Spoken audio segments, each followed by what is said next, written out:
Hello, friends. We welcome you to the Legal Breeze.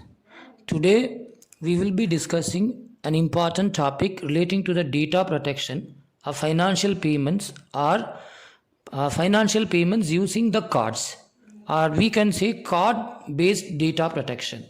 What do you understand by this term card based data protection? We are using several cards for making our payments.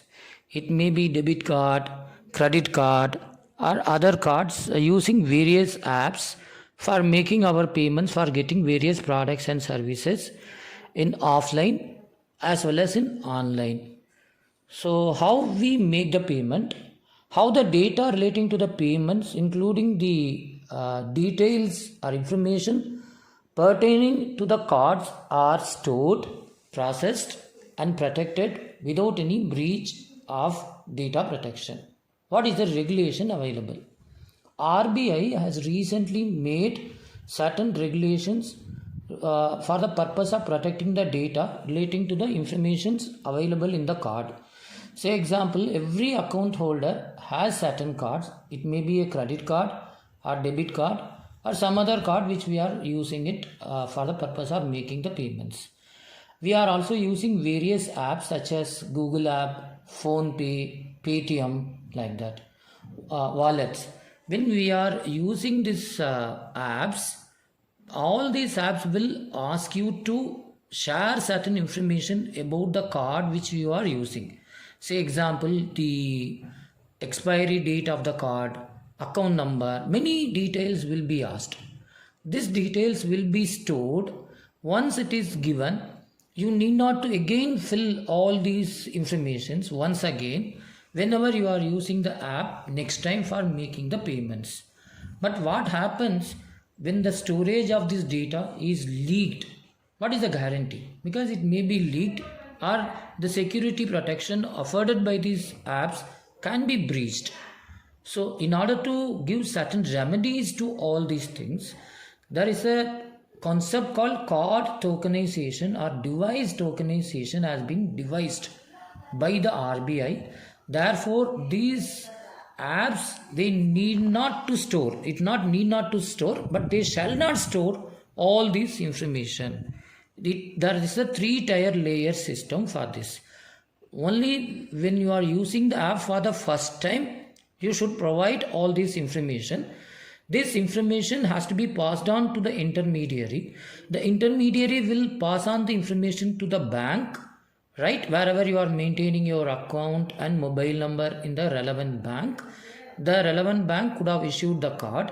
Then this bank will verify, yes, this card holder is true. This card has been issued by the so and so bank. All these details will be verified.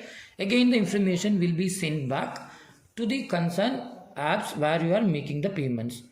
How it will send back the information? It will generate a random number called token.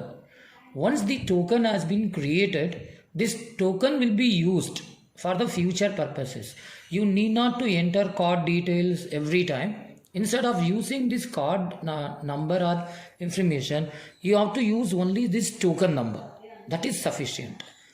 Okay, this is, and this token will be used for this specific app. Say example, if I am holding an account in SBI using a debit card or whatever card I am using it, okay, for purchasing a product in Amazon.